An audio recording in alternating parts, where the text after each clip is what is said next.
تو اللہ رب العالمین فرماتا ہے آگے سورہ بقرہ کی آیت نمبر 200 میں پھر جب تم ارکان حج ادا کر چکو تو اللہ تعالیٰ کا ذکر کرو جس طرح تم اپنے باپ دادا کا ذکر کیا کرتے. اللہ دیکھیے ایک عظیم اسلام کا حکم ہے حج. اس حج کے بعد بندہ لوٹنے کے بعد حاجی کی کیفیت دیکھیے, وہ آگے مناظر کے بعد حج کے فریضے کو انجام دینے کے بعد لوٹ کے آتا ہے, اسے بس دل میں ایک میری سوسائٹی کے صدر صاحب نائب صدر ہیں, وہ حج سے لوٹے نہیں تھے, ابھی وداعی طواف کو جانے والے تھے. اس وقت انہوں نے مجھے کال کر کے بات کی تفصیلات سے, تو کہنے لگے شیخ دنیا کے اندر بہت کام کرنا باقی ہے ہمیں دعوت کا. جب ایسے الفاظ کیا وہ میرے ساتھ اٹھتے بیٹھتے ہیں تو میں نہیں سنتا ہوں, لیکن وہاں بیٹھ کر کہہ رہے ہیں کہ دین کا کام کرنے کی بہت ضرورت ہے شیخ صاحب, کیونکہ ہر ملک کا یہ آیا ہوا ہے اپنا اپنا دین لے کر آیا ہوا, اللہ اس کے رسول کا دین اس میں نظر ہی نہیں آ رہا ہے. کہاں ہو رہی ہے یہ؟ اللہ کے نبی کے حجرے کے سامنے بیٹھ کر اللہ کا بندہ ہم کو ویڈیو کال کر کے بتا رہا ہے کہ شیخ بہت دعوت دین کا کام کرنے کی ضرورت ہے, اس لیے کہ ہر ملک کا یہ آیا ہوا ہے اپنا اپنا دین لے کر آیا ہے, دین اسلام کو یہ خیر آباد کہہ چکا ہے. آپ اندازہ لگائیے ایسا حج سے فارغ ہونے کے بعد آدمی کا جب دل تر و تازہ ہو جاتا ہے, جیسے اللہ کے نبی نے خود کہہ دیا ایک آدمی جب وہ حج کر لیتا ہے تو ایسے ہو جاتا ہے جیسے ابھی ابھی ماں کے پیٹ سے پیدا ہوا ہے. تو یقیناً بڑی نیکی کا کام ہے. تو اللہ رب العالمین کہہ رہا ہے ایسی نیکی کے بعد جب تم جس طرح اپنے رب کا جو ذکر کرنا ہے کیسے کرنا ہے, اپنے باپ دادا کا جیسا ذکر کرتے ہو نا ویسا کثرت سے اللہ کا ذکر کرو گے. اللہ اگر ایمان دل میں رہا تو بغیر بولے کثرت سے دل میں الفاظ آ جاتے ہیں. اگر ایمان نہ رہا تو حج کر کے بھی وہاں پر بھی سیلفی لینے میں ہی پریشان رہتا ہے, وہاں پر بھی آگے دکھاوا کرنے میں ہی پریشان رہتا ہے. ایئرپورٹ پہ اترنے سے پہلے بولتا 2000 اپنی کی دعوت تیار کرنے کے لیے پورے محلے والے کو بولتے آ رہے کا بول کے. کیوں ہو رہا ہے؟ اس لیے کہ وہاں بھی ایمان ساتھ نہیں لے کر گئے تھے, صرف اپنا دکھاوا لے کر گئے تھے. تو اللہ رب العالمین فرما رہا ہے جب لوگ ایمان نہیں لاتے ہم ان کا ساتھی شیطان کو بنا دیتے ہیں. سورہ بقرہ کی آیت نمبر 215 میں رب فرماتا ہے آپ سے پوچھتے ہیں کہ وہ کیا خرچ کریں, آپ کہہ دیجئے کہ جو مال تم خرچ کرو وہ ماں باپ کے لیے. اللہ اکبر. ایک بیٹا بحیثیت زمین کے اوپر پلتا ہے, پھولتا ہے, بڑھتا ہے, فرسٹ سیلری پہلی تنخواہ بیٹا کماتا ہے تو رب کہتا ہے کہاں خرچ کرنا معلوم ہے؟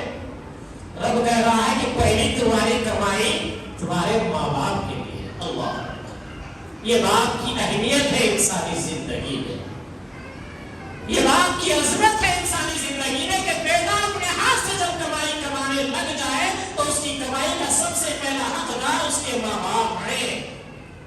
سورہ بقرہ کی آیت نمبر 215 میں آپ کے سامنے بتا رہا ہوں. آپ سے پوچھتے ہیں کہ وہ کیا خرچ کریں, آپ کہہ دیجئے جو مال تم خرچ کرو وہ ماں باپ کے لیے ہے اور رشتے داروں اور یتیموں اور مسکینوں اور مسافروں کے لیے ہے, اور تم جو کچھ بھلائی کرو گے اللہ تعالیٰ اس کا علم ہے. جو کچھ تم بھلائی کر رہے ہو اللہ تعالیٰ کا اس کو علم ہے. اسی طرح اللہ تعالیٰ سورہ رات کی آیت نمبر 23 میں فرماتا ہے ہمیشہ رہنے کے باغات میں جہاں یہ خود جائیں گے اور ان کے باپ دادا اور بیویوں اور اولادوں میں سے بھی جو نیکوکار ہوں گے ان کے پاس فرشتے ہر دروازے سے آئیں گے. اللہ اکبر. یہ باپ اور بیٹے کی انسانی زندگی میں باپ کی عظمت ہے کہ اگر باپ نے دین کے مطابق اولاد کی تربیت کی اور اولاد نے اسی دین پر زندگی گزاری تو جب یہ اس دنیا سے جائیں گے تو رب کہتا ہے ہمیشہ رہنے کے باغات میں جہاں یہ خود بھی جائیں گے اور ان کے باپ دادا اور بیویوں اور اولادوں میں سے بھی جو نیکوکار ہوں گے وہ جائیں گے. وہ جو ایک نکلا ہوا کوئی صاحب میرے پاس, وہ نکلا ہوا ہے سو نہیں, اللہ انہیں یہ کہہ رہا ہے تم میں سے بعض نکلے ہوئے بھی رہتے, وہ نکلے ہوئے نہیں بلکہ جو نیکوکار ہے وہ تمہاری بیویاں, تمہارے دادا, تمہارے باپ, جو کچھ نیکوکار ہے سب جنت میں جائیں گے. تو اس لیے جو نکلے ہوا ہے اس کو نکلنے نہیں دینا, پکڑ پکڑ کے رکھنا اس کو, جب تک زندگی ہے اس کے پیچھے لگے رہنا, اس کو کاٹ کے نہیں چھوڑ دینا. یہ آزمائش ہے, انبیاء کی زندگی میں نکال رہا ہے ایسے. تو اللہ تعالیٰ مثال بیان کر کے کہتا ہے حضرت نوح علیہ السلام بحیثیت انسانی زندگی کے باپ ہیں, انسانی زندگی کے باپ ہیں. حضرت نوح علیہ السلام بیٹے کو بلا رہے ہیں کہ بیٹے آ جا, کہیں تو ڈوب نہ جائے، کہیں تو غرق نہ ہو جائے۔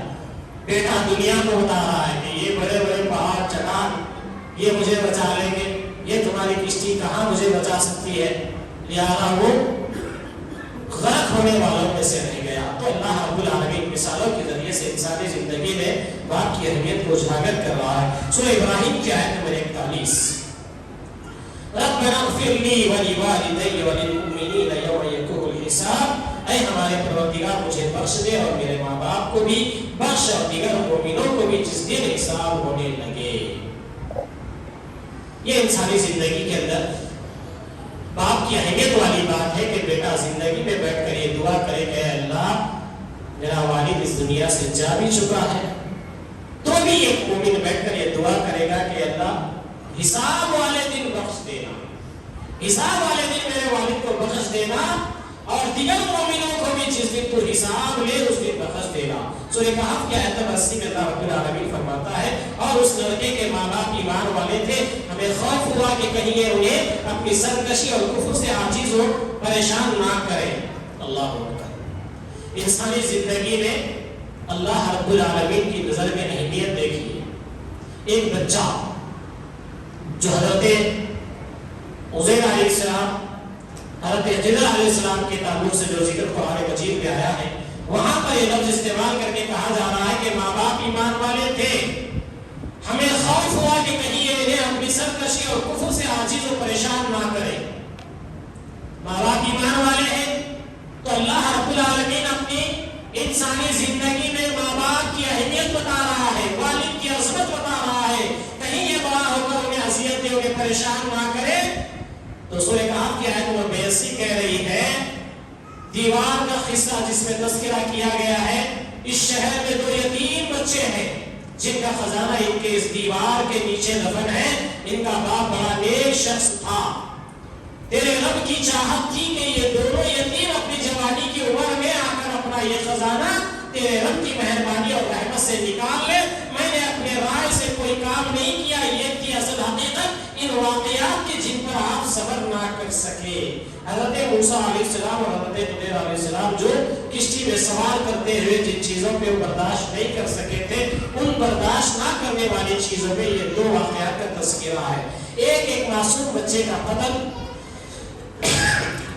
جس کو لے کر موسیٰ علیہ السلام نے کہا ارے یہ کیا ہے، شریعت تو ایک بے قصور انسان کے قتل کو ساری انسانیت کا قتل مانتی ہے اور آپ نے تو اس معصوم کو قتل کر دیا، جبکہ یہ قتل اللہ کی طرف سے تھا۔ آج روئے زمین میں نبی کی موجودگی میں نبی کو یہ تعلیم دی گئی، یہ رب کی حکمت تھی۔ آج کوئی اس کا دعویٰ نہیں کر سکتا، آج کوئی اس طرح کے فیوچر بتانے کے کام کوئی کرے گا اسے نجومی کہا جائے گا، اسے جہنم مسیر ہونے کا لقب دیا جائے گا۔ آج کے دور میں یہ القاب نہیں نوازے جا سکتے، لیکن انسانی زندگی میں باپ کی اہمیت پر اسلام نے جو نقطے بیان کیے ہیں ان نقطے میں آپ کے گوشے گزار کر رہا ہوں۔ انسانی زندگی کے اندر باپ کی جو عظمت میں رب ذوالجلال نے کہا کہ یہ بچہ اس کے ماں باپ نیک اور صالح تھے، ایمان والے تھے، یہ بڑا ہو کر ان کو پریشان نہ کر دے، اس لیے کہ یہ کفر اور شرارت والا ہے، لہذا اسے قتل کر دیا جائے، رب کا فیصلہ۔ آپ میں نہیں کر سکتے، کوئی پیغمبر اپنی مرضی سے فیصلہ نہیں کر سکتے۔ حضرت خضر کو اللہ رب العالمین نے اس کا حکم دیا تھا تو انہوں نے اس حکم کی پیروی کی اور بعد میں حضرت موسیٰ کو بتایا اس بچے کا قتل اس لیے کرنا پڑا، رب نے کہا کہ اس کے ماں باپ نیک اور صالح ہیں اور یہ بڑا ہو کر ان کو پریشان کرنے والا ہے، لہذا اسے قتل کر۔ انسانی زندگی میں باپ کی اہمیت۔ دوسرا واقعہ، دیوار گر گئی ہے، بوسیدہ ہو گئی ہے، پلاٹ نہ کوئی آتا ہے نہ پتا ہے، پوچھنے والا ہے، 2 یتیم بچے شہر میں جی رہے ہیں، جس زمین کے مالک جن بچوں کا باپ تھا، اس زمین کا جو وارث تھا، اس گری ہوئی دیوار کے نیچے خزانہ مدفون ہے۔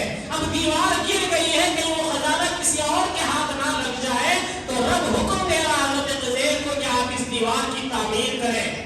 کیوں؟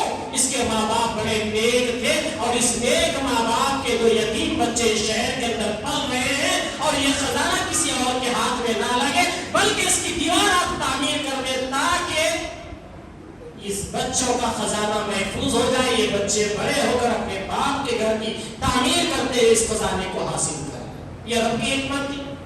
آپ میں ایسی پہیاں نہیں گزار سکتے، آپ کے میرے لیے ایسے اختیارات نہیں ہیں۔ تو یہ انسانی زندگی میں دیکھیے باپ فوت ہو چکا ہے، اس کا خزانہ ہے، رب اس کی حفاظت کر رہا ہے۔ یہ انسانی زندگی میں باپ کی اہمیت کا تذکرہ ہے۔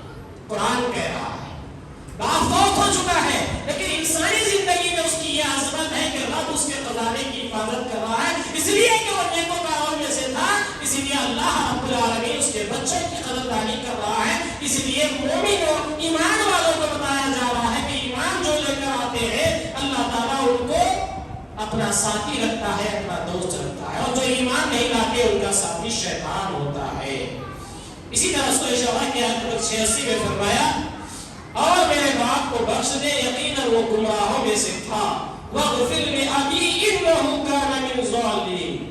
حضرت ابراہیم علیہ السلام نے دعا کی تھی کہ اے میرے پروردگار میرے باپ کو بخش دے، یقیناً وہ گمراہوں میں سے تھا۔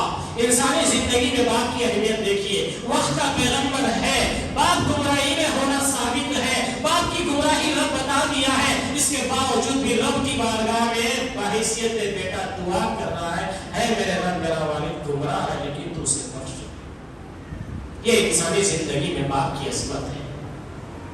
آج جس کا کھا کے اسی کو تم ہمارے واسطے کیا کرے جی، کرے تو احسان کرے کیا؟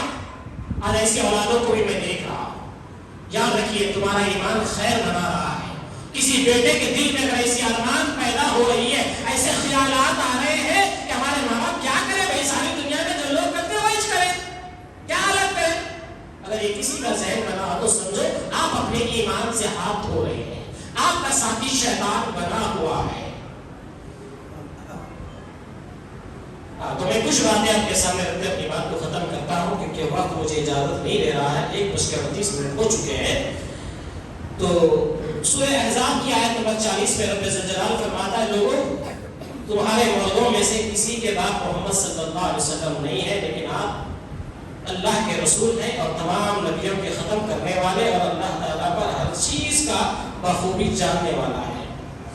اس آیت کریمہ سے ایک حکمت آج تک آپ نے اور ہم نے شاید غور و فکر نہیں کی۔ اللہ رب العالمین کہتا ہے مَا كَانَ مُحَمَّدٌ أَبَا أَحَدٍ مِّن الرِّجَالِ وَلَٰكِنَّ رَسُولَ اللَّهِ۔ لوگوں تمہارے مردوں میں سے کسی کے باپ محمد صلی اللہ علیہ وسلم نہیں ہے۔ اللہ باپ کا تذکرہ کیوں لا رہا ہے؟ اس لیے کہ انسانی زندگی میں باپ کی کتنی بڑی عظمت ہے وہ دیکھیے آپ۔ زید بن حارث رضی اللہ عنہ جن کو ایک واحد صحابی ہے جن کا نام لے کے قرآن کہتا ہے زیدن، جن کا نام لے کے قرآن کہتا ہے، انسانی زندگی میں باپ کی عظمت دیکھیے۔ اللہ کے نبی صلی اللہ علیہ وسلم کی آغوش میں بچپن سے پلے پڑے، اللہ کے نبی سے اتنا لگا ہو گیا کہ ماں باپ آ کر بلا رہے ہیں، کہتے ہیں کہ نہیں میں ہرگز نہیں چلوں گا تمہارے ساتھ، مجھے زندگی گزارنا ہے تو محمد رسول اللہ کی صحبت میں ہی گزارنا ہے، میں نہیں آؤں گا۔ اللہ کے نبی نے سمجھایا لیکن وہ نہیں گئے، لیکن اللہ کے نبی صلی اللہ علیہ وسلم کی شفقت اور زید بن حارث رضی اللہ عنہ کا معاملہ ایسا تھا کہ وہ جو ہے لوگ اللہ کے نبی صلی اللہ علیہ وسلم کی شفقت کو ان کے پاس رہنے کے انداز کو دیکھ کر یہ سمجھتے تھے کہ یہ زید بن محمد ہے۔ بعض لوگ کہتے بھی تھے تو اللہ رب العالمین کو یہ ناگوار ہوئی بات، اللہ نے کہا انسانی زندگی کو جو ہم نے باپ دیا ہے وہ اتنا معمولی نہیں ہے، اس کی عظمت اتنی چھوٹی نہیں ہے، لیکن یہ اور بات ہے کہ ایمان والے کا جان و مال ماں باپ سب سے زیادہ عزیز جو چیز ہونا ہے محمد رسول اللہ کے ساتھ۔ لیکن اس کے باوجود رب کہہ رہا ہے محمد صلی اللہ علیہ وسلم تم میں سے کسی کے باپ نہیں ہے مردوں میں سے۔ کیوں؟ جب تک اللہ کے نبی صلی اللہ علیہ وسلم کے فرزند قاسم حضرت ابراہیم رضی اللہ عنہ ان دونوں کا بھی انتقال ہو چکا تھا، اس وقت یہ آیت کریمہ نازل ہوئی تو رب نے کہہ دیا تم میں سے کسی بھی مرد کے یہ باپ نہیں ہے۔ یاد زید بن حارث کے بارے میں نہیں بلکہ تم میں سے کوئی یہ دعویٰ نہیں کر سکتا قیامت کی صبح تک محمد صلی اللہ علیہ وسلم تم میں سے کسی مرد کے باپ نہیں ہے۔ تو یہ انسانی زندگی میں باپ کی اہمیت ہے۔ آج لوگ کہیں ماں کی دشمنی میں، کہیں شیطان کے بہکاوے میں باپ کو کہہ دیتے ہیں کہ میرے سامنے ایک نوجوان نے کہا تھا وہ دن مجھے آج بھی یاد ہے، 3 سال گزر گئے لیکن وہ الفاظ میرے ذہن سے نہیں ہٹتے۔ لڑکا گھر سے بھاگ کر 3 دن سے ماں باپ کو چھوڑ کر جا کر کسی کے یہاں رہ گیا، دوستوں کے پاس، اس کی وجوہات معلوم کی گئی تو بتا رہا ہے کہ مجھے ایک سے نکاح کرنا ہے یا میرا وہ دوست ہے اس کے پاس مجھے رہنا ہے. وہاں کیوں رہنا ہے جواب نہیں ہے. کچھ تو مقصد ہوگا جواب نہیں ہے. لیکن بعد میں آخرکار بات آئی کہ نہیں یہ فلاں سے نکاح کرنا چاہتا ہے اس لیے وہاں رہ رہا ہے. تو ٹھیک ہے نکاح کرو بری بات کیا ہے لیکن ماں باپ کا گھر چھوڑ کر کیوں وہاں پڑے ہو. بہرحال بات جمع ہوئی. وہ شاستری پورم کا علاقہ تھا. رات کے لگ بھگ 12:30 بج رہے تھے. مجھے وہ الفاظ یاد ہے. اس بیٹے نے کہا ابا آپ لوگ پیدا کرے ہوں گے لیکن مجھے ان لوگوں کے پاس ہی رہنا ہے آپ لوگوں کے ساتھ نہیں رہنا. باپ نے کیا مانگا تھا بیٹے سے جو اس جوانی تک چڑھ کر اس نے صرف یہ کہا تھا کہ بیٹے راتوں میں اگر گھروں کے باہر وقت گزارو گے تو گھر میں کوئی جگہ نہیں ہے. یہ الفاظ کو لے کر بیٹے نے باپ کو جواب دیا کہ جب آپ لوگ مجھے گھر میں نہیں رکھتے تو میں آپ کے پاس رہنا بھی نہیں چاہتا. مجھے وہ لوگ رکھ لیتے میں وہاں رکھ لیتا. یہ بے غرض لوگ ہیں. یہ قوم کو ناسور بنانے والے لوگ ہیں جو اولاد کی تربیت میں اپنا کردار نہ نبھا کر آج امت کو برباد کر رہے ہیں. دوست کہیں کی دوستی رات میں نبھائے گا. دوست نہیں ہمارے بچے کا دوست ہے مولوی صاحب رات کے 2 بجے دوستی یاد آ رہی ہے. عشاء پڑھائے کبھی پوچھے دوست سے عشاء کی نماز پڑھے بیٹا کبھی دوست کے دوست سے پوچھے نہیں پوچھیں گے. کیوں؟ تمہیں لذت دوسری چیزوں میں لگی ہوئی ہے. تمہیں گھمنڈ کسی اور چیزوں کے اندر ہے. رب کے کلام میں نہیں ہے. اسی لیے آج امت ذلت کی طرف جا رہی ہے. انبیاء علیہ السلام کو مخاطب کر کے رب بار بار کہہ رہا ہے یا بنی آدم اے اولاد آدم تم اللہ سے ڈر جاؤ اس لیے کہ جو قیامت کا دن ہوگا وہاں پر تم میں سے کوئی بھی ایک دوسرے کا مددگار نہیں ہوگا. لیکن آج میرا اور آپ کا حال کیا ہے. میرا اور آپ کا معاشرہ کیا کہہ رہا ہے. اور باتیں میں کہنا چاہتا تھا لیکن وقت اجازت نہیں دیتا. سورہ حمز کے اندر اللہ رب العالمین فرماتا ہے وَأُمِّهِ وَأَبِيهِ اور اپنی ماں اور اپنے باپ سے. انسان اپنے ماں اور باپ سے بھی بھاگے گا. قیامت کا دن ایسا ہوگا کہ وہاں انسان اپنے ماں اور باپ سے بھی بھاگے گا. باپ بیٹے سے بھاگے گا. کیوں؟ اگر یہ یہاں کھڑا ہو کر بول دیا لاڑاؤں سے ابا وہاں آئی فون دلاتے تھے نا یا 2 نیکیاں دے دو بولے تو حالت پریشانی کی ہو جاتی. لہذا باپ بھی وہاں نظر چرا کر بھاگے گا. اللہ کے نبی صلی اللہ علیہ وسلم نے یہاں تک فرما دیا قیامت کے دن عائشہ لوگوں کا یہ حال ہوگا. پریشانی کے عالم میں لوگ اتنے پریشان ہوں گے کہ اگر وہ بہنا بھی ہوں گے تو ایک دوسرے کو دیکھنے نہیں کہ ان کے پاس فرصت نہیں ہوگی. آپ اندازہ لگائیے یہ انسانی زندگی میں باپ کی اہمیت ہے. آج جن لوگوں کے والدین زندہ ہیں مجھے اور آپ کو چاہیے کہ ان کی قدر کر کے اللہ رب العالمین کے اجر و ثواب پانے والے بنے. اور جو مرحوم ہیں جن کے والدین مر چکے ہیں ان کے حق میں دعا کرنے کے لیے اللہ نے ہمارے بازوؤں میں طاقت دی ہے. ہماری زبانوں میں گانے گانے کے لیے وقت ہے لیکن اللہ کی بارگاہ میں مغفرت کی دعا کرنے کے لیے وقت نہیں ہے. تو ہم سے بڑا نکما انسان کوئی نہیں ہے. تو اللہ رب العالمین فرماتا ہے یقیناً نیکی اللہ رب العالمین قرآن مجید کی سورہ بلد میں کہتا ہے وَوَالِدٍ وَمَا وَلَدٍ اور قسم ہے انسانی باپ اور اولاد کی. اللہ رب قسم کھا کر کہہ رہا ہے انسانی باپ اور اولاد کی. یہ انسانی باپ بھی بڑی دنیا کے لیے ایک انوکھی چیز ہے اگر یہ صحیح ایمان پر ہو. یہ انسانی باپ کی اولاد بھی اس دنیا کے لیے ایک رہبر ہے اور ایک خیر امت ہے اگر یہ ایمان پر ہو. تو اس لیے باپ اور اولاد دونوں کو بھی اس زمین کے اوپر اپنی زندگی کے ساتھ ساتھ اس بات کا احساس بھی ہونا ضروری ہے کہ ہم اللہ کے خلیفہ ہیں اس زمین کے اوپر. اللہ رب العالمین نے اس زمین کے اوپر انسان کو پیدا کیا تو کہا ہم نے یہاں پر خلیفہ پیدا کریں گے. خلیفہ پیدا کرنے یوں ہی نہیں چھوڑ دیا. بحیثیت باپ کے ایک سایہ ہمارے سر پر رکھا. ہماری پرورش ہونے تک کے لیے اللہ نے ہمارے اوپر ذمہ داریاں لگا دی. ایک ماں کو 2 سال تک دودھ پلانے کی ذمہ داری دی. اس ماں کی اور اس بچے کی پرورش کے اخراجات باپ کے ذمہ رکھے. اس باپ کی قسم کھا کے رب کہہ رہا ہے جب یہ اولاد جوان ہو جاتی ہے, جب یہ اولاد کے بازو مضبوط ہو جاتے ہیں, جب یہ اولاد کمانے کے لائق ہو جاتی ہے, تو اس اولاد کی قسم کھا کر رب کہہ رہا ہے وَوَالِدٍ وَمَا وَلَدٍ کہ اے آدم کی اولاد تیری ذمہ داری ہے کہ زمین کے اوپر رب کے احکامات کو نافذ کرنا اور اللہ اس کے رسول کی اطاعت کر کے زندگی گزارنا، یہی زندگی تمہاری دنیا اور آخرت میں کامیاب ہے۔ آخر میں اللہ رب العالمین سے دعا کرو اللہ رب العالمین مجھے اور آپ کو نیک توفیق عطا فرمائے، اور جب تک زندہ رکھے اسلام پر زندہ رکھے، اور جب موت آئے تو اس حال میں آئے کہ وَلَا تَمُوتُنَّ إِلَّا وَأَنْتُمْ مُسْلِمُونَ وَآخِرُ دعوانا